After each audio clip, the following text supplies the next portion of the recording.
Welcome to the Joy Punk Podcast. I'm your host, Jenelle Etzel. Today's guest is requested to speak and share her experience with people in the real estate industry more than any other single person I know. She went from being a social worker in the LA County jail system to building one of the most successful real estate teams on the West Coast. All this while working towards her own personal goal of reaching financial independence before the age of 35. She recently hit her target for financial independence and has chosen for now to keep working to grow her team and gives back by speaking on and coaching others how to build wealth and freedom through real estate.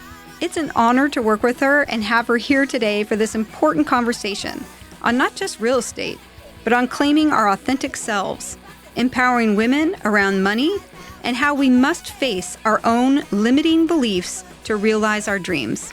I want to give a warm welcome to my fellow Joy Punk and living room agent, Melissa Dorman. Oh, thanks for having me. Melissa, you have a really interesting background in how you got to real estate, and it's also not that uncommon. We have a lot of brokers that we find that come from social work and teaching, and you were trained as a social worker. Yeah. That was your career before that, and I want to know, how do you see real estate as a form of social work? Oh, that's such a good question. Yeah, so I was a social worker for 5 years, and a lot of my initial work was helping people that were really on the margins get back into society. And really, I kind of started to see the world as this conveyor belt. You know, and the more functioning the person was, the easier time they had staying on the conveyor belt of society. And the folks who couldn't keep up start to fall off the end of the conveyor belt, and then we spend so much money and time and resources and hire so many social workers to try to pick them up and put them back onto the conveyor belt. And what I realized is if I just went a little bit further along up the conveyor belt to maybe, say, a young professional getting started in their career, and I could teach them how to build wealth through real estate, that when something big happened in their life, like divorce or cancer or something like that, they would have the resources to take care of themselves and they wouldn't end up falling off of the conveyor belt. Having that worry of not being able to be financially independent or be able to take care of yourself in a case of emergency, that is something that's, I know, probably near and dear to your heart as well. Did your personal experiences shape kind of that mission to help others? Yes. Actually, the reason I got into real estate was my family, middle-class family. My dad was a roofer for 50 plus years, and he got Alzheimer's. And my family really didn't have the resources. They didn't have any retirement savings. And I was a social worker, and I didn't have any resources to help him either. And as he got sicker and sicker, the cost of home care was about $7,000 a month, and my family couldn't afford it. And that was my turning point in life. I realized I could spend my whole life as a social worker helping people, and I still wouldn't be able to take care of myself or my family. And that's when I started learning how to build wealth through real estate, and I started self-educating. The fact that your dad's a roofer, that he put the roof over your head, literally, and so many's literally, and then he should get sick and then not be able to be threatened to not be able to keep the roof over his head is a tragic part of our society. I've heard you speak about having agency, the belief that you create your own success, and the difference between internal and external locus of control. Can you tell us a little bit about this? Because one of the things that I'm really digging into in this podcast is setting yourself up with a mindset of success. And this seems to be the core principle. Yes. So actually, I learned this concept my first psychological class in undergrad. I remember my ears perking up because the professor said the people who have an internal locus of control, they do really well in life. And all of a sudden my achiever brain was like, what do I need to do? And he described it like this. So people with an internal locus of control believe that what happens in their life is a result of their own actions. Whereas somebody who has an external locus of control believes things happen to them. And so how this plays out in life is you might have folks that who, when things are not going well, they start blaming the weather or their boss or their childhood or whatever it might be, right? But it doesn't have anything to do with them. And so they don't have a capacity to change it.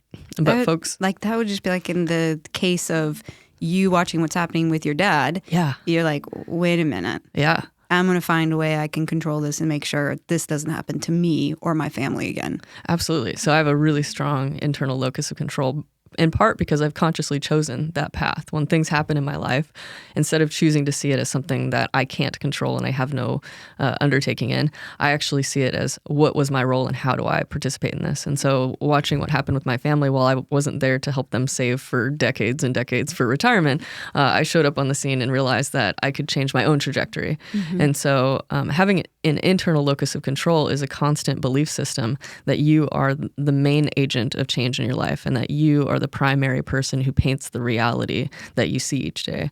And if you have that mindset, it literally changes everything about your life, whether it's a breakup or whether it's losing a job or even getting into a car accident or anything like that. Looking for how you participated is a very valuable tool, and it creates agency in your life.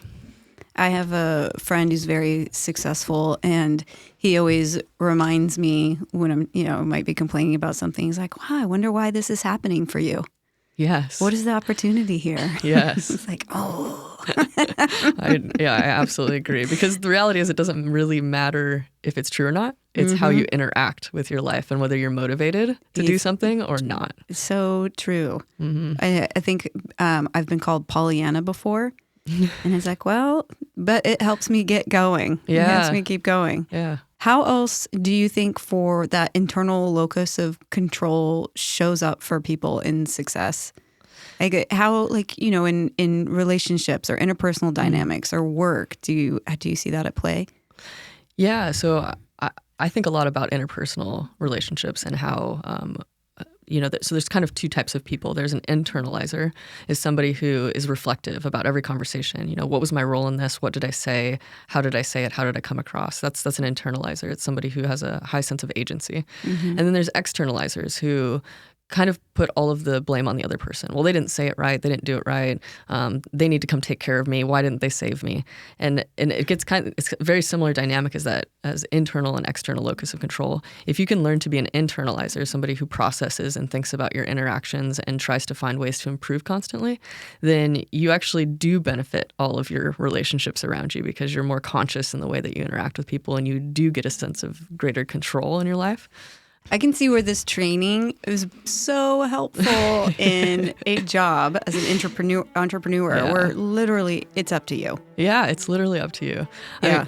I mean, I'd love to share one of the things that I think made me very successful was I took my psychology background and I really applied it to myself as like the case study for how to succeed in real estate. And so you take a social worker who literally has no training in real estate and you put them in this environment and you have to relearn everything, like the math and the science and the interpersonal skills and all these things that you need to do to be able to survive. And I quit my day job. My dad passed away and it was a big change in my life. I realized I didn't want to clock in for somebody else's dream anymore. And so I did a crazy thing and I left my job with $16,000 in my bank account. I had recently just bought my first property and I decided I was going to be an investor. And I was also going to be a realtor, but mostly an investor. And I would never recommend this to anybody. It was absolutely insane. But I realized I needed to implement all the things I knew about psychology. So, for instance, we're the sum of the 5 people that we surround ourselves with, right? So I started surrounding myself with people that were entrepreneurs, that were successful, that were getting up each day and doing the work that they needed to do to be successful. I also created a mantra that I would read to myself every morning. And I would just reprogram my mind to think like, this is hard, but I can do it. This is the arena of life. I can stand up and I can do this, right? And I took cold showers in the morning, instant shock. Like if I can take a cold shower, then I can go knock on people's door and introduce myself. And I just started to implement one by one all of these psychological tools that reinforce the belief that I could do this. And in doing that, I actually was successful. Yeah, that's amazing. You were talking about, getting in the ring, being there. And I actually went and looked up the Theodore Roosevelt quote that from the 1910 speech he gave in Paris. And it's so good. And I'd love to get your thoughts on it. It is not the critic who counts, not the man who points out how the strong man stumbles or where the doer of deeds could have done them better. The credit belongs to the man who is actually in the arena, whose face is marred by dust and sweat and blood, who strives valiantly, who errs, who comes short again and again, because there is no effort without error and shortcoming, but who does actually strive to do the deeds, who knows great enthusiasms, the great devotions, who spends himself in a worthy cause, who at the best knows in the end the triumph of high achievement, and who at the worst, if he fails, at least fails while daring greatly, which Brené Brown wrote that book, Daring Greatly, from this, so that his place shall never be with those cold and timid souls who neither know victory nor defeat. Yeah. So that was actually the quote that I would read myself each morning. Yeah. It's amazing. Yeah, I integrated that into a series of affirmations that reinforce that I can get out of bed today. I can do this. Use the direct quote that you just read, and framing my reality, right? Because we paint our own reality. If you understand perception, if you really dive into the psychology of it, we see what we believe. And a lot of people don't understand that. They think it's the opposite, that we see what's out there and then we develop a belief system around it. But actually, it's what you believe in your mind first that allows you to see things the way that you do. Yeah. And so if you spend a lot of time intentionally reprogramming your belief system, it actually teaches you to see the world through a different lens. And so the lens that I was teaching myself to see through was opportunity. That if I saw a house that was run down, or if I found somebody who was maybe in foreclosure and in a despairing situation, that was actually an opportunity to change their life. And in the process, it would change mine. Versus, I think, when you have an external locus of control, you're always waiting for somebody else to do it for you, for the opportunity to fall in your lap, for somebody to tell you what to do. But you, as an entrepreneur, you have to change your mindset that you are the dictator. You're the one creating your own reality. I love too is that it acknowledges that you're going to fail. Yes, absolutely. If you put yourself in the ring, you're going to be dusty. Yes. You're going to get messed up. You're going to fail, and it's going to hurt. Oh, yeah. But at least you're out there trying. Exactly. And that's life, right? It's like you're so much more alive when you're in the arena. If you're just sitting in the stadium the whole time, you'll never know if you've done what you can with your life. And I think that's what's so powerful is it's not about the success. It's about being alive. Yeah.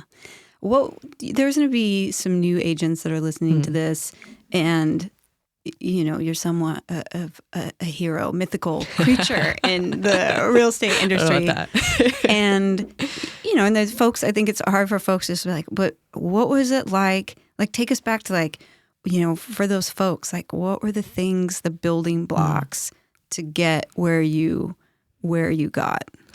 Yeah, I think my journey was really unique. I started in the pre-foreclosure realm, and I had a partner at the time who was he was an attorney, and he would find the notice of default. And then my job was to sort of headhunt people and try to find them and have a conversation with them. And because of my social work background, I was very good at talking people through the denial that they were going to lose their home. And some people had been in foreclosure for 7 years, 10 years, and they had not been paying bills that whole time. And so that conversation was like therapy, quite honest. And and my desire was for them not to have a sheriff show up at their door and kick them out in a few hours, right? I wanted to have a more proactive approach and give them some agency in their own life.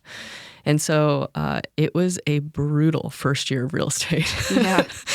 I mean, pragmatically, it meant that I was cold calling people 10 hours a week. 10 hours a week cold calling. Wow. I mean, I meet new agents all the time, and it's like people don't even do this in our industry anymore. Yeah. They don't even cold call, let alone cold call people that answer the phone with explicitives.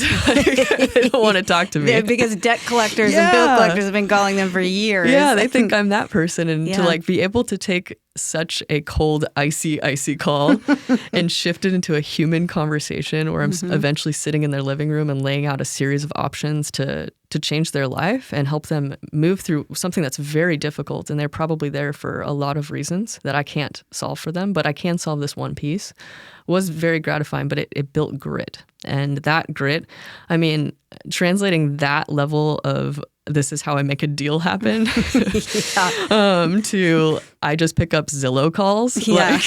Wow. The day-to-day easy rejection of the not getting the listing appointment, it probably softens that quite a bit. Yeah, it just built a tremendous amount of grit. And so, once you took the skill that I'd finessed and being able to translate and convert those types of leads, if you want to call them that way, to a more stable human being who's got a job and they've got a 401k and they're looking to invest in real estate, I mean, it was just a much easier process to get them to where they're trying to go.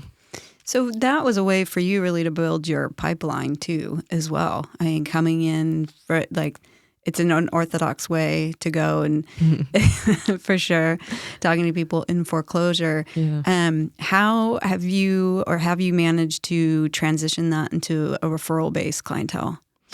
Yeah, so I mean, all the folks that I worked with through their foreclosure process, I don't have any contact with anymore. A lot of those folks are in despairing situations and they don't know people who are looking to buy or sell.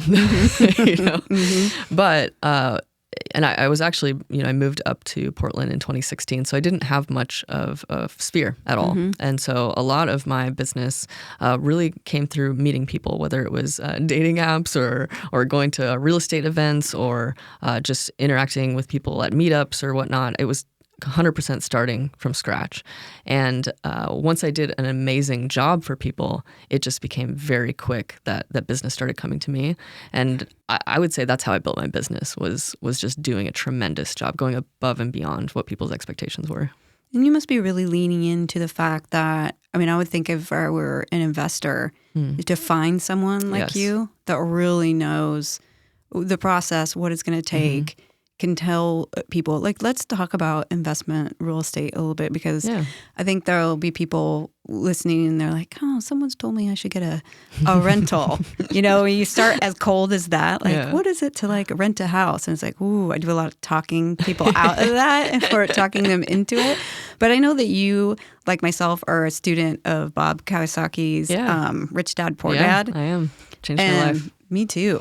Reading that, I read that right as I was getting into real estate, and the light switched on for me about what direction I would be building my real estate practice, that I wanted to build a business. Yes. And he talks a lot about that a lot. But also with investment property, one of those golden rules, the difference between an investment and a liability, or an asset and a liability. Yeah. Can you talk a little bit about how you walk your investor clients into being able to first-time investors, I would say, walk them into what they should be looking for in an investment and that difference between an asset and a liability? I think fundamentally that book changed my life. That was really the pivoting moment for me of what am I going to do to solve this problem for my family and for myself. Reading that book changed everything.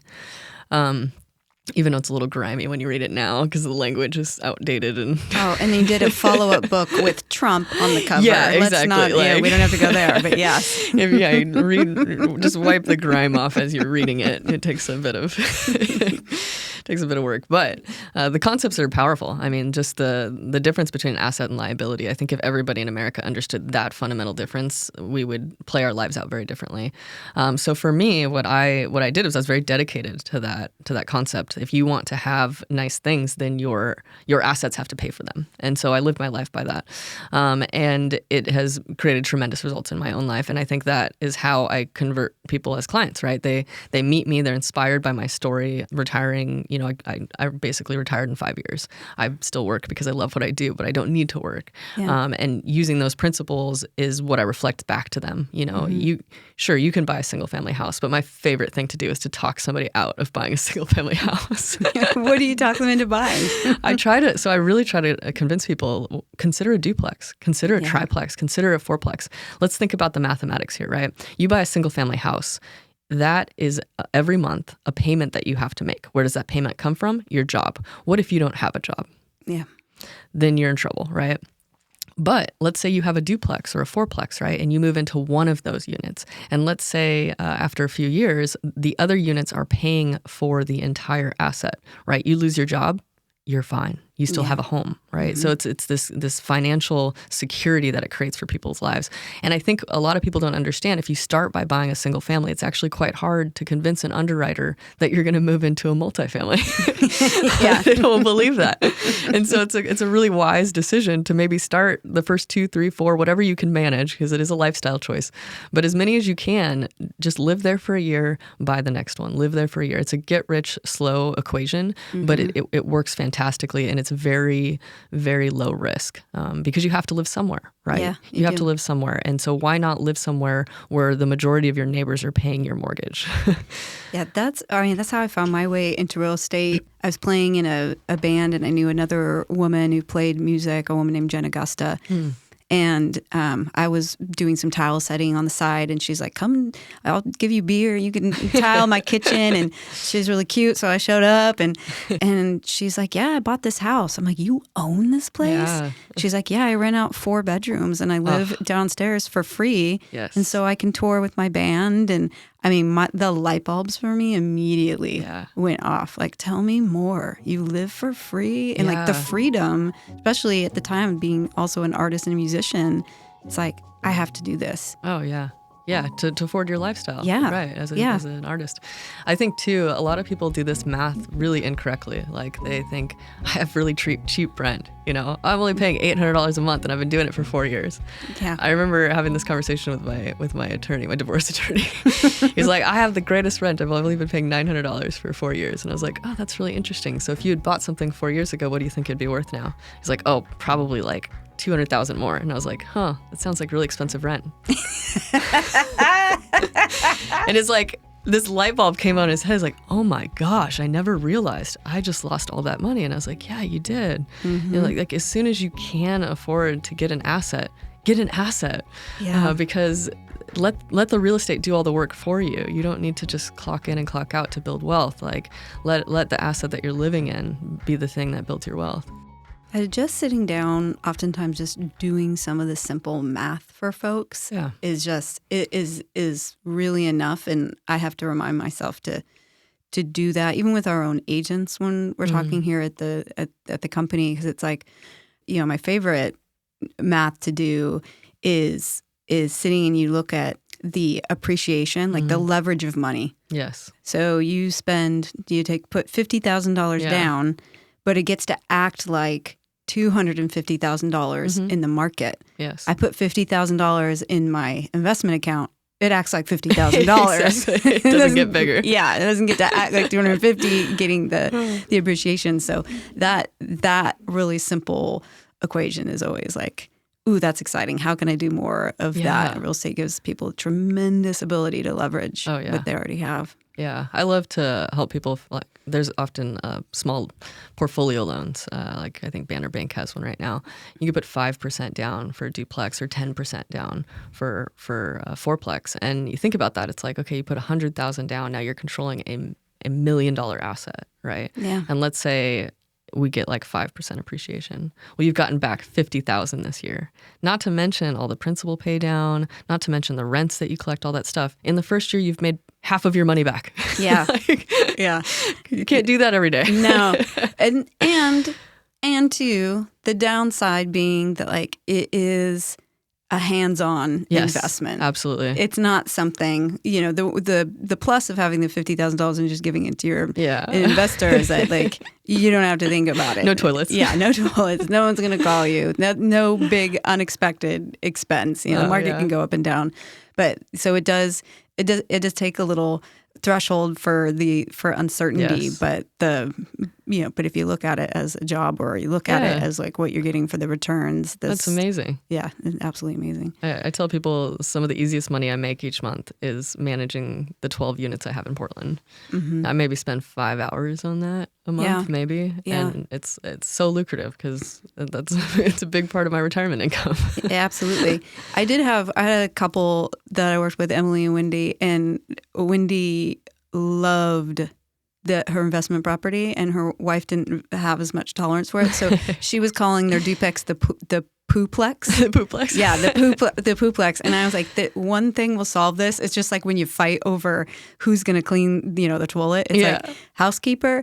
Oh, there's also property managers. Yeah, property managers. And then the minute, and I've done this myself too, where I'm managing it myself. And then the minute I gave it into the hands of a professional property manager, it became one of those passive assets. Yeah. That was just like, oh, this is cool. I just get a statement and you take care of all this stuff. Now it's gotten even better. So with most things with real estate, with a little time, it all gets better. Exactly. Yeah. It starts off, especially for my low down payment folks. That's a lot of the clients that I work with. It starts off like, oh, I'm not really cash flowing, and I don't see what the point of this. But 3 years down the road, it's like, oh, it's taking care of itself, and I have a property manager in place, and every year it's making X amount of money in appreciation, and it's outperforming all of my other investments. I love it as a tactic, too, for folks thinking about how to save for college, people with young kids. Oh, yeah. I was like, it's great getting investment property and managing that. And then by the time the kids are ready for college, being able to pull out equity. Real estate is one of these magical jobs where people that come to this, there's no single background. There's not like a major in college that you take and then most people become realtors. Like our community here at Living Room, like everyone's background story is so eclectic, so mind-blowing. Like, you did what? Yeah. Attorneys, veterinarians, doctors, nurses, social workers, teachers, musicians, artists, there's just everything. And I love that you had recommended a book to me. You were on vacation, getting some reading time in. It is Carolyn Elliott's Existential Kink. Yes. Unmasking Your Shadow and Embracing Your Power. And there's a quote from that, and I was thinking it's kind of the beauty of being able to be in real estate is that we're allowed to do this. But the paradox is that once you fully commit to being who you already are, having what you already have, and hugely celebrating it, you become a masterful, practical magician. A force of nature capable of shifting circumstances very easily. When I read that, it was like that, about that, you really get to walk into your power when you fully get to claim your whole self. Yes. And we work with all sorts of different clients. Oh, yeah. And I think that hear people expressing their whole selves is why a lot of people are attracted to Living Room and working with agents like us, because they're like, they're going to get me. I can be my whole self. Yeah.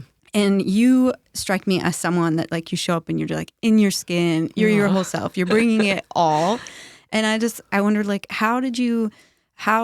what was the journey to get there? And maybe you're still on that journey, but as a queer woman in this business and as an investor I think that's such a good question.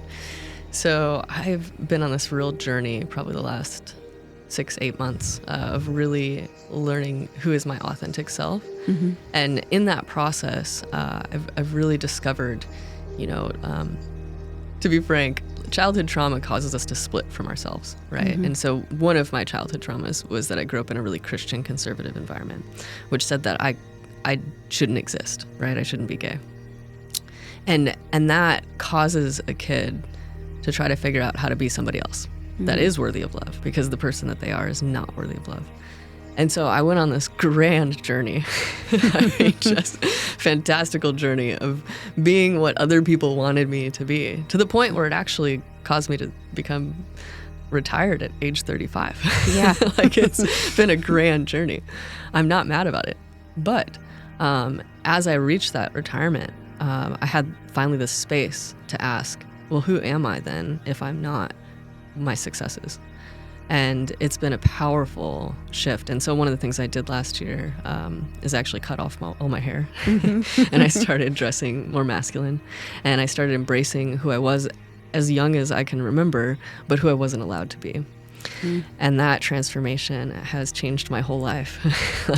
It's been so powerful to show up in the world and feel authentically myself, and to present on the outside how I feel on the inside. And that kind of healing is invaluable. And it's what I want for so many other people. Yeah, it's been an incredibly empowering and experience for my life. And as I'm on this side of things, I kind of want to marry these two concepts, right? This financial empowerment journey that I've been on for the last 5-10 years, and then also this journey of authenticity. And I want to scream both of them off the top of the buildings and teach people both, right? Because they're not actually like, they're both forms of empowerment. But in so many ways, I think the financial empowerment one is for many people running from authenticity. It's a reaction to, I can't be me, so I'm going to go try to become somebody that is worthy of love. And I so badly want people to have both. Yeah. That is really beautiful.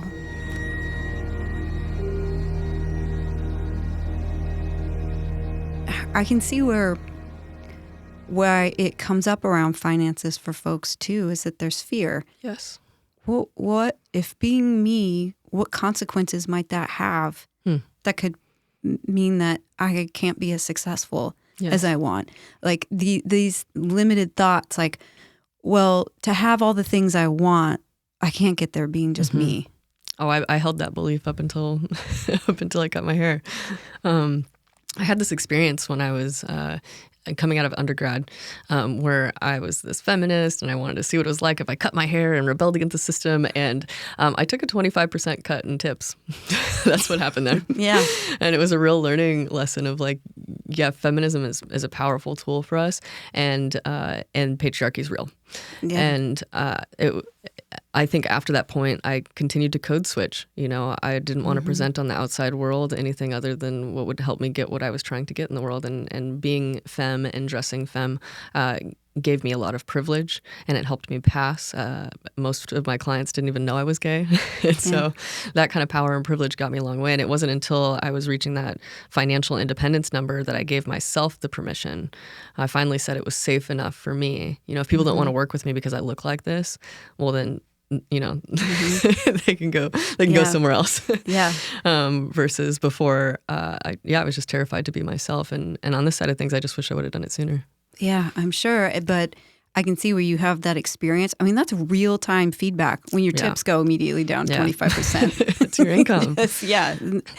How do you feel like, since making that switch and like kind of walking into your power, have you noticed any changes around you? Like, I mean, you were saying this is still like a newly on, but did any of the things you feared happen, or, you know, what? So I have a couple examples of this. So I cut my hair and then I went to Bali for a month, right? So I'm in a different setting. People treat you different when you're in a different country. And so I didn't really have a frame of reference for how people would treat me in America. I came back and I remember going to a client appreciation event for one of my agents, and there was like 20 women there, and they were like doing some sort of Botox, this, that, and the other. I don't know. It's things that they're interested in. Great. And afterwards, my buyer agent, Zoe, she calls me and she goes, "Yeah, 2 of my clients want your number." And I was like, "What?" And that was the beginning of realizing that me presenting as my authentic self, I'm suddenly attractive. It's like this whole new experience in my life that I'm really enjoying. But I actually have like very recent memory of not being very attractive, and I wasn't an ugly person. It was just for the listeners who've not seen her, this is a gorgeous woman. It's like Jodie Foster of Portland, Oregon. So I wasn't bad looking, but for however maybe it's my energy, my authenticity, whatever it is. Now people are very drawn to me. I mean, I regularly receive compliments from people. If I go out to a club, I mean, to me, it's almost intimidating how much attention I get for just being me. And I have an example of this.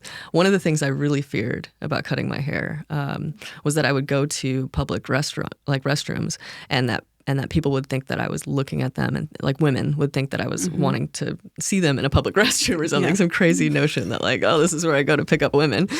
Thank you, Christianity. Yes. For goodness sakes. But like, you know, Florida news, hello, like these are real things that are happening in the world. And quite the contrary to my experience. They're looking at you. I have had women get in fights over me in the bathroom, people I met 2 seconds ago. And I'm like, women, I'm just here to go to the bathroom. Please stop harassing me. It's a very different experience. Unleashed the power. Yeah. It's this concept I try to teach our agents all the time with marketing. Yeah. It's just like you have to be so confident in who you are and what you want to attract. Yes. And in that, you have to be willing, first and foremost, to repel those that you're not for. Yeah, you have to be okay with saying no to those people. Saying no. And I think that so many of us on all different kinds of levels think, no, the more I tell people I'm for everyone, the more business or the more, opportunities that'll come to me. Yeah. And it's really the opposite. Authenticity. The more you're willing to really put it out there that like, this is it. This is what I want. All of a sudden, that like tiny little narrow chute, and you just can't keep up with the amount of people coming in. So yeah, authenticity is such a powerful thing. And I think what I've been learning about it is it's really rooted in self-worth. Yeah. It's really in the belief that your life is worthy, that you are enough, right? And as you tap into that core self, that compassion for yourself, that love for yourself, you give yourself permission to be who you are. And it almost like bubbles out of that. It's not something you can plan ahead of time. It's almost like the love just comes out of you and starts to become more authentic. And people are attracted to that because it gives them permission to be their authentic self too. Yeah. I also think one of the, dark side, light side, was this happening to me? But my own childhood trauma and a lot of entrepreneurs I know. Yes.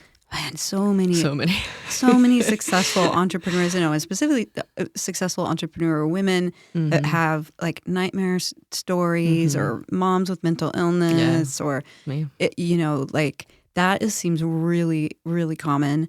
And it's that to prove I'm enough, it can become a drive to be successful. Absolutely.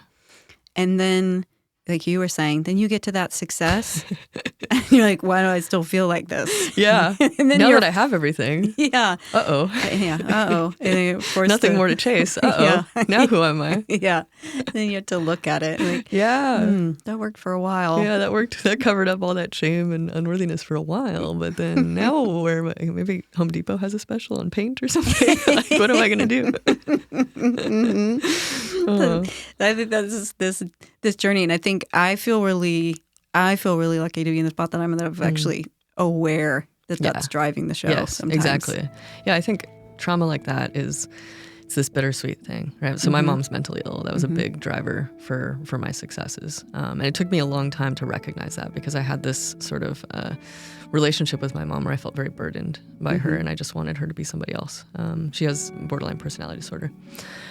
And it was hard being the parent as a child. Yeah. But as I grew up and I realized that having to do that, having that pressure at such a young age actually made me a very good leader. It made me very intuitive. I can read people's feelings and what they're sensing. And because when I was a kid, I had to do that. I had to do that to survive. Oh, yeah. But now it just comes second nature. Oh, I don't think you really like this house. I'm getting the sense that you don't really want to buy this. I'm going to stop pushing you in that direction. Let's go find what you want. Let me help you get in touch with that real desire.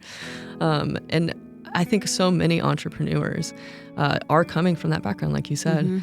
And it's not something we can erase about ourselves. It's something that if we can learn to let it guide us, but also not give it too much power. I think that's the key. It's like it gives us that drive that's so tenacious, but it can also harm us. Are you familiar much with like Gabor Mate's work?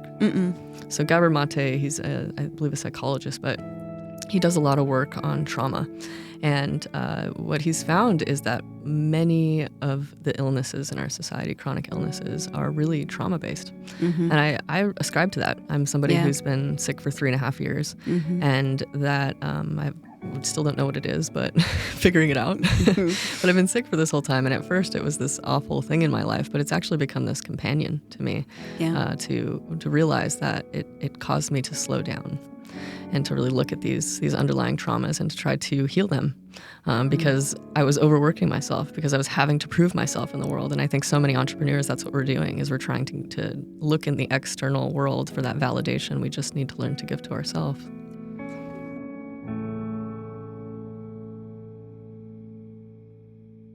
Something I really admire about you, though, because I know that this kind of drive can drive us towards success, but sometimes it's like alone. Mm-hmm. Yeah. Oftentimes it's alone, Yeah. like because you and I both come from backgrounds where we were raised by people we couldn't count on. Mm-hmm. And so I count on myself. Yeah. I don't like counting on other people. I don't like asking for help. And that's a real skill to try to grow. And you and I both have like these tremendous, amazing teams around us. And so I see you because I'm like, I know what that takes to learn to trust and empower other people and build a team. Yes. I'd love to hear like how, what was your journey to get there to realize like, okay, I'm doing these cold calls and these other things by myself, but now to really take where I want to the next level, I'm going to have to learn to depend on other people. Yeah. Yeah. So talk about turning trauma into success. So one of my traumas, I was going through a divorce. Actually, this is when I met Yasha, my business partner. I was going through a divorce. And up until that point, I was really like just social work, making maybe $3,000 a month. And I had no capacity for anything more than that. But I had to pay alimony now, which was $2,000 a month. And that's after taxes. So that means you need to make $3,000 a month. So I had suddenly had to double my income. And the stress of that made me start asking different questions. It caused me to think in a different way. If I need to double my income, then what are my highest producing hours and how do I create staff that can support me to do those? And once I learned the equation to double my income, it became very simple to then triple and quadruple and eventually, 10x my income. And it was a pivotal moment for me because about 3 months into doing that and starting to make, 5-figure incomes on a monthly basis consistently, I suddenly became almost paralyzed by it because I didn't have the capacity and belief system to support that kind of income. I had a lot of negative beliefs around people with money. I also didn't trust myself with that amount of money. I didn't think I deserved that around that amount of money. And I had to do some real reflection around that. And so, one day, actually, I remember the exact day. It was January 1st of 2019. I went out and I meditated, maybe with some help of some psychedelic mushrooms. And and I remember sitting there meditating and looking at this water, this body of water in Forest Park. And just, I saw this reed in the water. And the reed had water going through it, almost like a straw, if you think about that. Yeah. And then if the current sort of changed and this reed bent in on itself, all of a sudden there was an immense amount of pressure on the reed. And I realized in that moment, that's what I was doing every time I was asking, am I good enough for this? Am I going to be the right leader? Am I going to invest this money correctly? And I was getting in my own way. And once I recognized that actually this is not about me, this is actually, I'm just the reed in the water and the universe is trying to do something really great through me. And if I can just release that, navel gazing, which is what I was doing. I was constantly questioning if I'm enough for this. Then the universe can do something really great. And that was a big pivotal moment in my career. I started to hire staff and I started to, release some of these responsibilities and empower them and not micromanage and not worry so much about whether I was enough for them as a leader. And it started to just flow very naturally, just like that reed analogy, actually. I love that. That to me so resonates and connects me with, whatever someone's spiritual belief is, God, the great mystery, universe, Gaia. But that idea that, it's not about me. It's not. And just let me be a vessel for the work. And I think that there are so many people, like the universe needs us so bad right now to show up and allow for the work to come through us, to flow through us. Needs us to be our authentic self, bring our gifts. I look at the city outside and I'm like, people, wake up, let the spirit come through you. We are busy. We need people's talents and what they have. That's really beautiful. Thank you for sharing. Yeah. The woman you are sitting across from me right now, if you could go back to that social worker studying in the prison for that real estate exam, is there any advice that you would give yourself when you first starting out? Yeah, I think I would have, some of the advice I would have given myself was that I could trust that I can do this. I think that that knowledge that this is going to pay off, and just keep trying. There were so many moments of darkness and feeling uncertain and scared. I think I would have just encouraged myself, and I would encourage others as well as they embark on entrepreneurship. It is really going to test so much of who you are, and it is going to call into question so many aspects, weaknesses, that sort of thing, and to trust yourself. I think so often it's easy to get stuck on, am I going to be okay, right? That's kind of the question. Am I going to be okay? And I think I've learned to expand the definition of okay. Okay doesn't mean that I necessarily become a millionaire. Okay doesn't mean that after I'm a millionaire, I keep it. The definition of okay is that I'm still with myself and I have not abandoned myself. Because you can accumulate all sorts of things to try to protect yourself from the anxieties of death or the anxieties of loss or uncertainty or all those sorts of things, but none of them will actually protect you from those. The only thing that you really have at the end is you.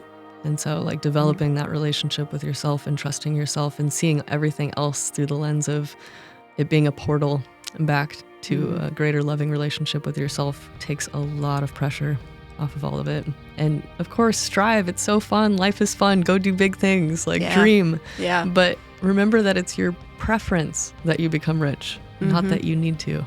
Yeah. It's your preference that you have that great house, but you don't need to. It will not make you happy.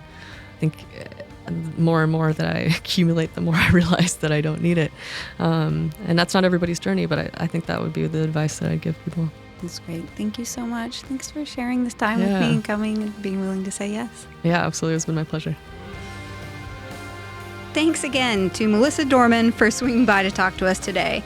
You can find her at theyashagroup.com or under the agent tab at livingroomre.com.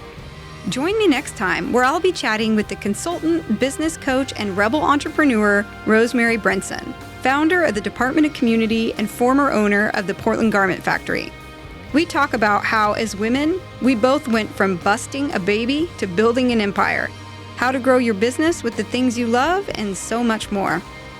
I would love to hear from you. Reach out at joypunkpodcast.com and leave us a review on the Apple Podcast app. Until next time.